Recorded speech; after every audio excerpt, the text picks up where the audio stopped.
Le président égyptien est arrivé à Paris dans l'après-midi. Abdel Fattah al-Sisi en visite d'État pour 2 jours et demi. Il sera reçu demain matin par le président Macron. On retrouve à Alexandrie notre correspondant, Alexandre Bouchanti. Bonsoir Alexandre. L'Égypte a fait des efforts dans les dossiers droits de l'homme en prévision de cette visite. Oui, elle s'est enlevée une épine du pied, une vieille épine, en adoptant un décret d'application de la loi sur les ONG qui remonte à 2017.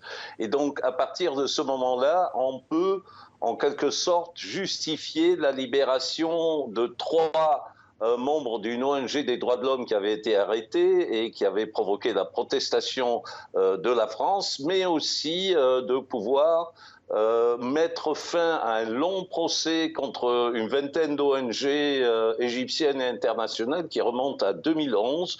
La Cour d'appel du Caire a suspendu et mis fin aux poursuites contre ces ONG. Toutefois, cela ne veut pas dire que l'on peut du jour au lendemain créer une ONG de défense des droits de l'homme en Égypte. Il faudra encore un parcours du combattant. Une visite qui s'apparente à un jeu d'équilibriste quand même, mais un gros point commun, l'opposition à la Turquie.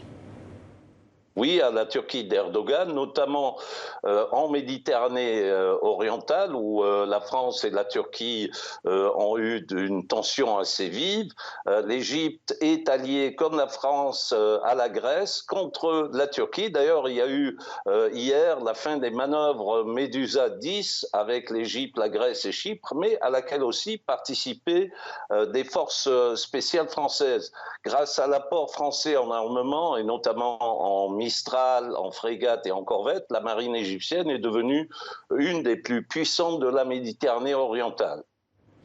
Merci Alexandre pour ces précisions depuis l'Égypte.